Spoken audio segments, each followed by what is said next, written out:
regret. Regret. The things I could have done differently or learned sooner. There's so much knowledge out there, so much information, so many ways to get better. And we make so many mistakes. We are the product of our mistakes. And oftentimes the lesson is sitting in front of our face, there to be learned. But we miss it, or we don't pay attention to it, or we think we know better until it punches us in the face.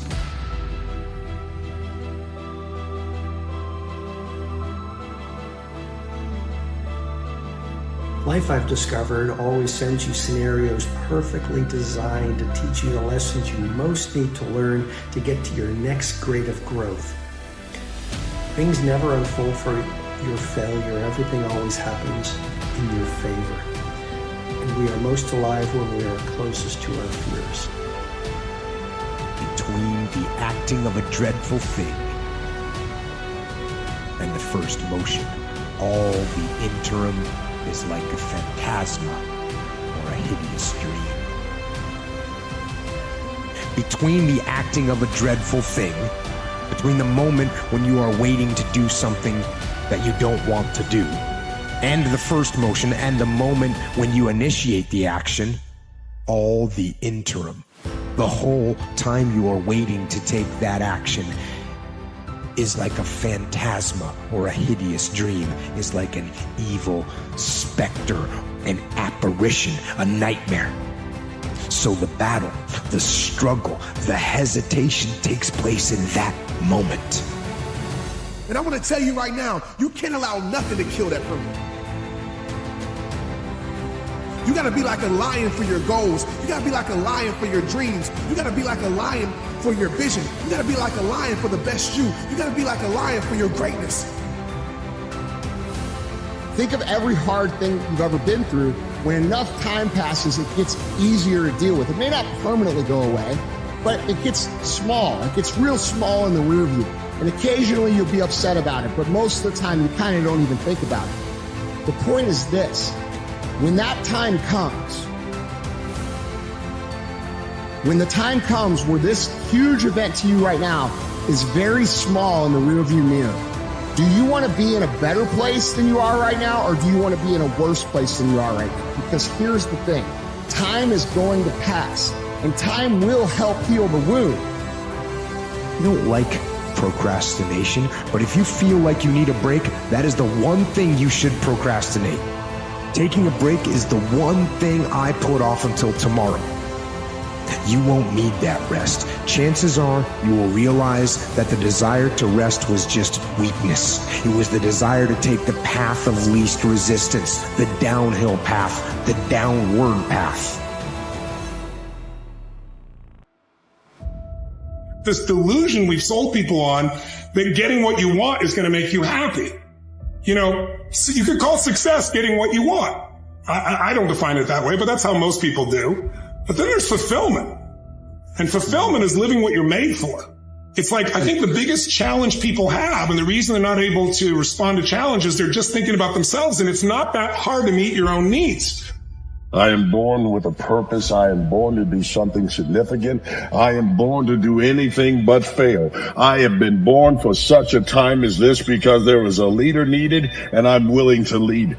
I am here so that I can leave a legacy. I am here because I want to be here. I am here because I made a choice not to stay where I was. And I'm telling you, there is a reason why you are here. You just have to discover it. But God gave you the light, and you just shining. Even when they try to stop you, you still shining. Even when they try to slow you down, you still shining. Even when they try to come against you, you still shining. Even when they use their tactics to try to hurt you and kill your vision, you bring more light to it and you keep shining. Everybody ain't meant to handle the light. When somebody has darkness in their soul, when somebody has darkness in their spirit, when somebody is bitter and you becoming better, everybody can't handle the light of greatness. Everybody can't handle the light of calling. Everybody can't handle the light of you being who you are. You've been ordained to be able to do what you've been called to do. Move. Take the action. Get out of bed, get your feet on the ground, step forward. Do not hesitate, do not wait. Go forward and win.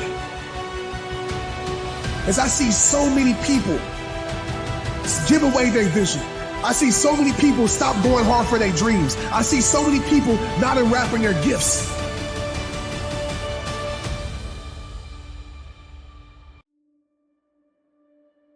The major key to your taking charge of your destiny is you. It's you. And even though you might not have all the things going for you that you would like, you have the power within you as you begin to develop your consciousness, as you hold the vision of what it is that you want to do, as you decide to answer this small voice within you. Because as you respond to this voice that's telling you you ought to do this, the way will come, ideas will come to you.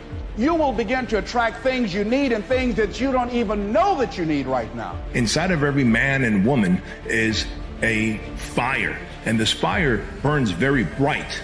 And if you look at it this way, that your fire might burn just as bright as mine, but it burns at a different color, then you have to do what's right for you. You have to follow your own radiance in life.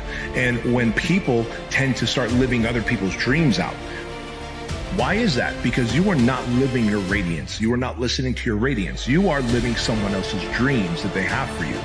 What you might be doing is running someone else's playbook for your life. And if you're running someone else's playbook for your life, then you are going to feel incongruent with your radiance. If your fire is burning orange, but someone says, go do this blue thing, while you are doing something, it is not the thing that's going to give you a sense of fulfillment and passion. And therefore, you are dying a slow death. You are committing suicide at the slowest rate possible.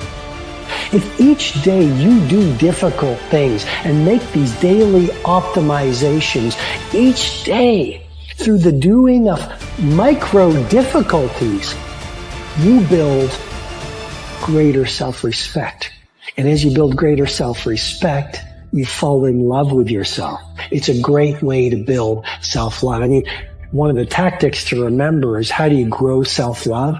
You consistently make and then keep self-promises. And so I think the problem is that people don't have something that they're wanting to serve more than themselves. I didn't put myself out here. See, the reason that most of us go through life never discovering our true greatness, literally walking, breathing corpses, the uncommitted life isn't worth living. Too many of us, we think what's right for us based upon how man treats us, based upon how a woman treats us, based upon how our boss treats us, based upon how our spouse believes in us, based upon how our friends support us. We base our gifts and our talents, if this is right for us, based on that. And I'm going to tell you something. When you know that it's right for you based upon what God is giving you, it don't matter about man's applause. You got to stop doing it for them. See, it's time now. If you want to make this your decade, you've got to start saying yes to your life. You've got to start saying yes to your dreams, yes to your unfolding future, yes to your potential, as opposed to saying no. See, 87% of our self-talk is negative. So you've got to make a conscious, deliberate, determined effort to say yes to your dreams. Why not? Why not me? Don't spend time like most people going through life complaining. But the fact is, you don't get that chance. You get one shot. We get one shot at this gig right here. Life. One life, that's all we've got. And the most important thing to understand about regret is that in and of itself, regret is worthless. It does nothing for you. In fact, the only valuable thing in regret is the lesson you learned.